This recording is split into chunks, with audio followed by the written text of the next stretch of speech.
Hi, my name's Deb Marnie and I'm from Aussie Maille, and today in this video tutorial I'm going to be showing you how to make a sexy little bracelet using just Byzantine units and square hematite beads. Alright guys, let's get straight into it. So here's a final sample piece of the bracelet that we'll be making today. So as you can see, it's just Byzantine segments with some little hematite square beads. The beauty of these hematite beads is there's several different colours and each side can be a different colour, so you can pretty much mix any colour in with the Byzantine that you like, and it will go well with these beads. Okay, so this is for about an 8-inch bracelet, about 20 centimetres in length, and to make a bracelet of that length you're going to need the following.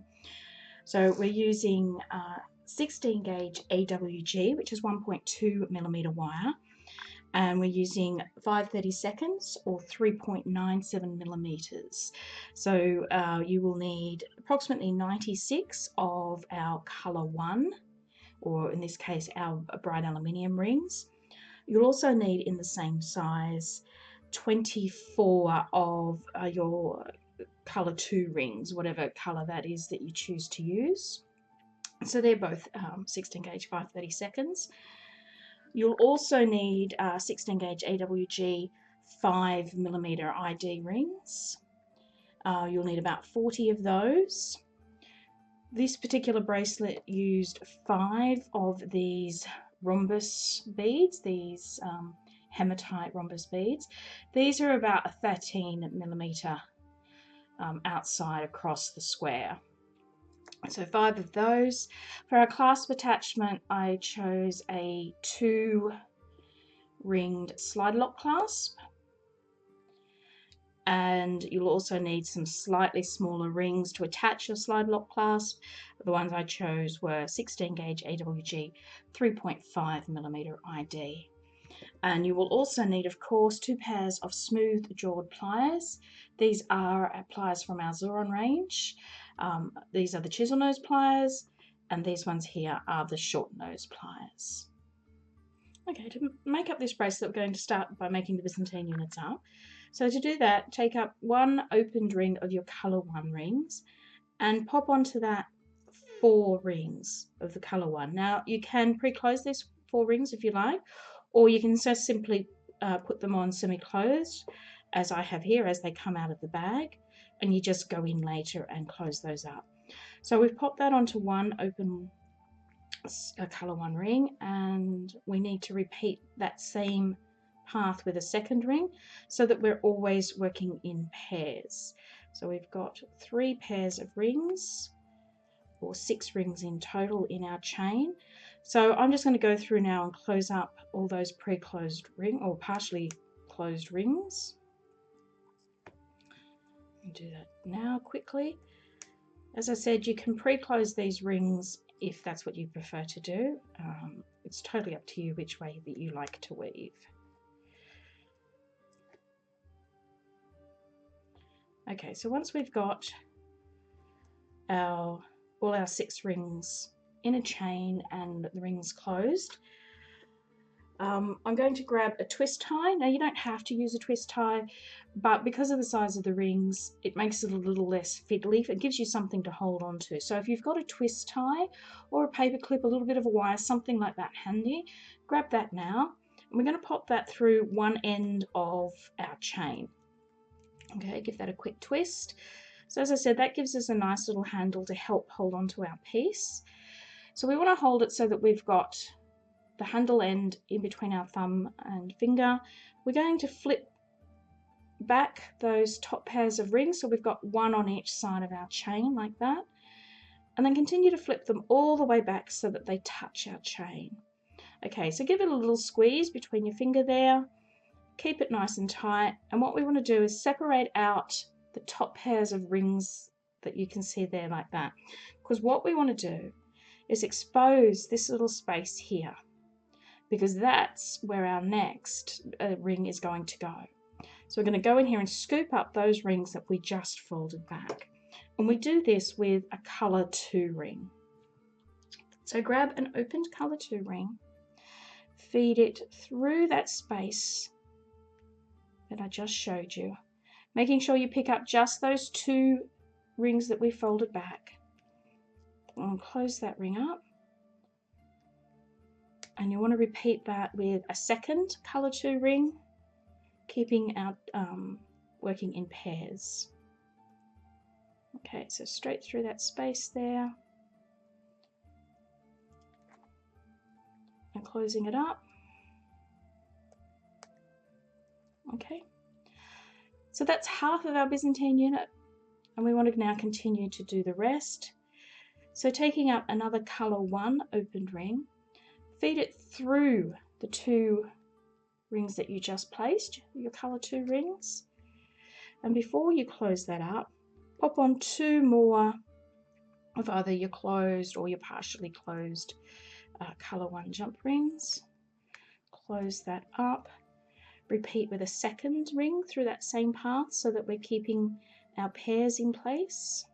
So through the colour 2 rings, pick up the pair of colour 1s, close that up, and if you haven't pre-closed these rings, go through now and make sure that all your rings are closed properly. Okay, and one more. Great. Okay, so this is what our work looks like now. So you can see that we've now got a chain of 2, 2, 2, like we had when we did our first half of our Byzantine. So holding our Byzantine in between our thumb and forefinger like we did before, we want to again flip back that end pair of rings. Make sure we've got 1 on each side, flip them all the way back so that they're touching our chain. Give it a little squeeze and you will expose this area down in here where we want to place our next ring. Okay, so if that doesn't happen, just separate out these end pair of rings so that you can see that little space that we've got in there. That's where we want to place our next ring. So it's a colour 1 ring, so taking up an opened colour 1 ring, we're now going to feed it through that space, picking up those 2 rings that we folded back. Once we've scooped up those rings, we close up our colour 1 ring and we repeat that with a second colour 1 ring. Okay, close it up, and that's 1 finished Byzantine unit. Okay, so you're going to need to make several of those units, approximately about 12 depending on the length of your bracelet. Okay, so to show you how to do the Byzantine again, starting with a opened colour 1 ring, I'm going to pop on 4 pre-closed colour 1 rings. So as I said, you can pre-close them or you can add them on partially closed and close them up later. Totally up to you guys. Alright, so once we've placed that first ring to join the 4, we're going to place another ring so that we're always working in pairs. Okay, so we've now got our chain of 2, 2, 2 rings.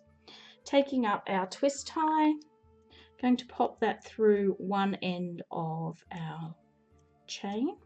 That gives us that handle to hold on to. Okay, so holding on to the handle end of our chain so that we've got these 2 top rings exposed. We flip them back so we've got 1 ring on either side of our chain. We continue to take them all the way back until they touch our work. Okay, if you give it a little squeeze between your finger and thumb, you can open up these top 2 rings and it will expose this little space here. This is what we're looking for.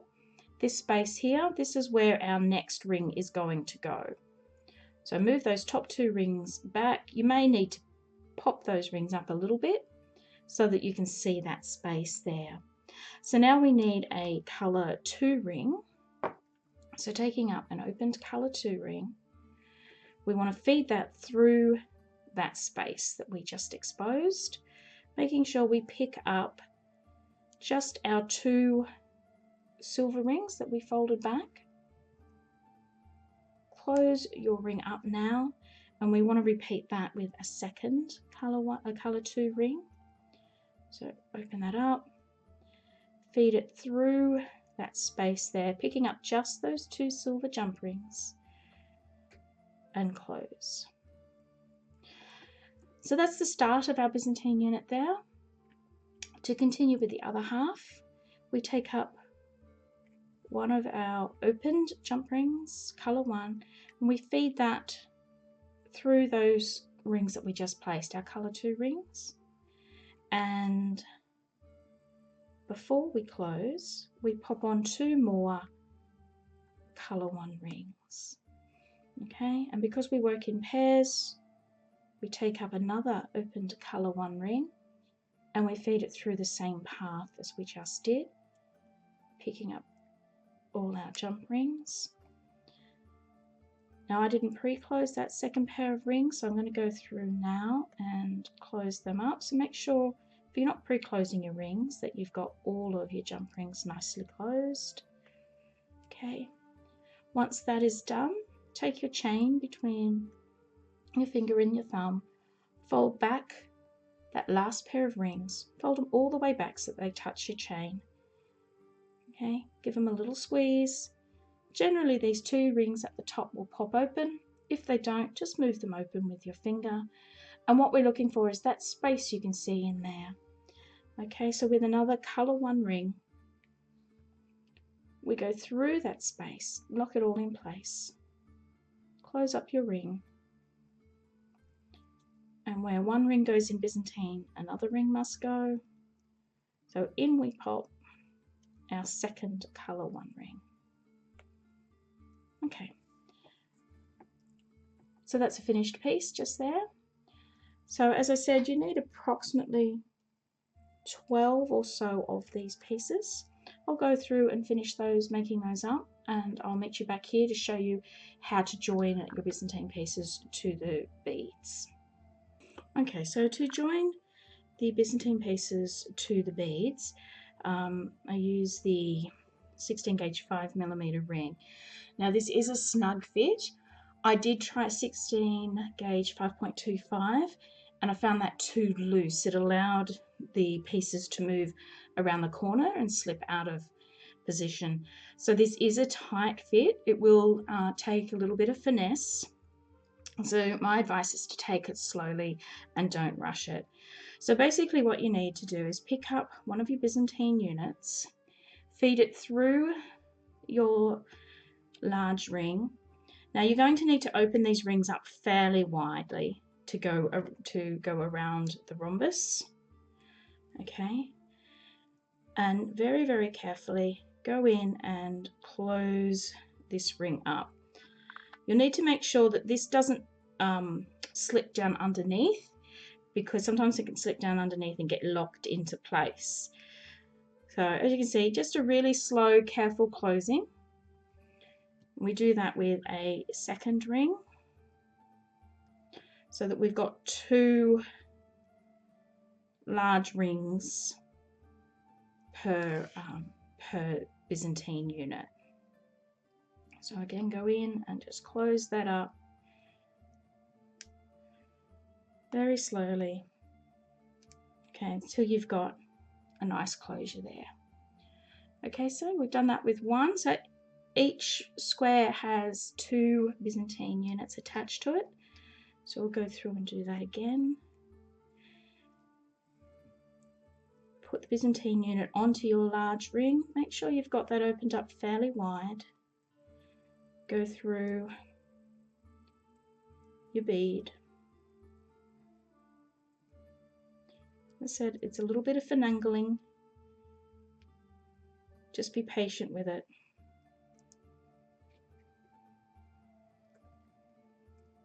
Okay.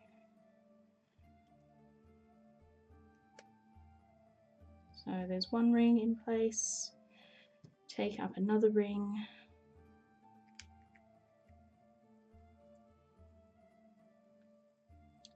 Do the same.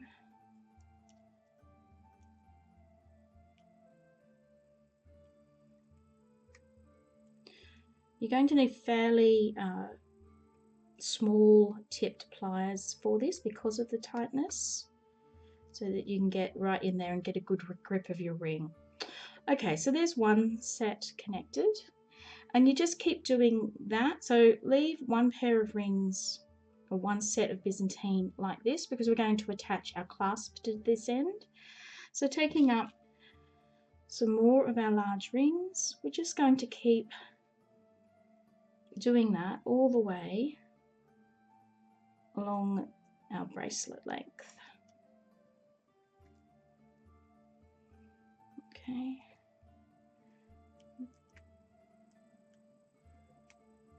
Making sure that's closed up. Remembering to always put 2 of your large rings per Byzantine segment onto the bead.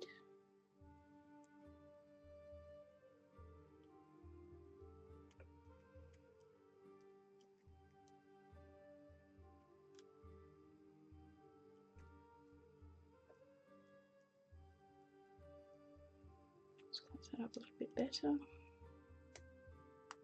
Okay. Do that again for our second piece. Okay, through your Byzantine unit and then through your bead. I find that's the easiest way to do it. You may find it a bit different, but that's the way I like to do it. Through the Byzantine unit and then onto the bead. And one last one. Opening it up fairly widely.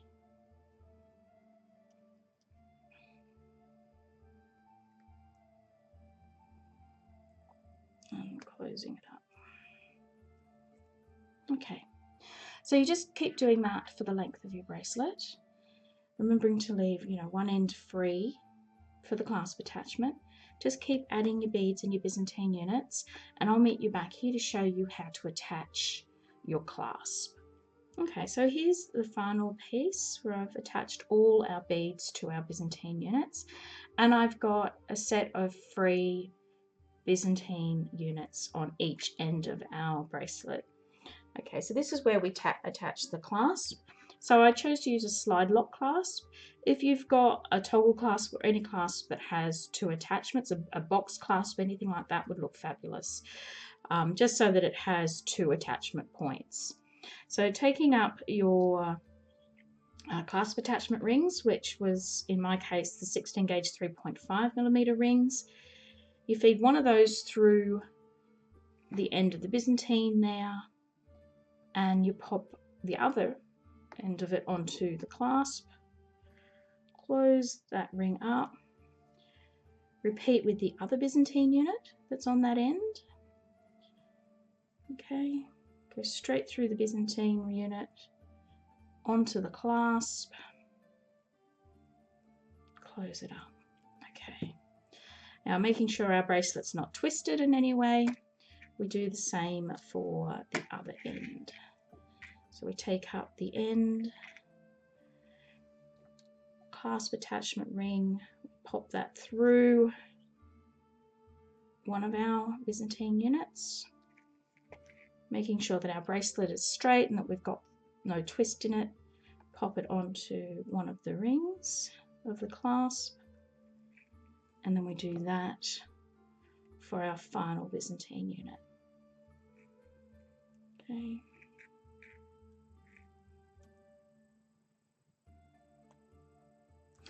And there you go. That's your finished Byzantine and squares bracelet.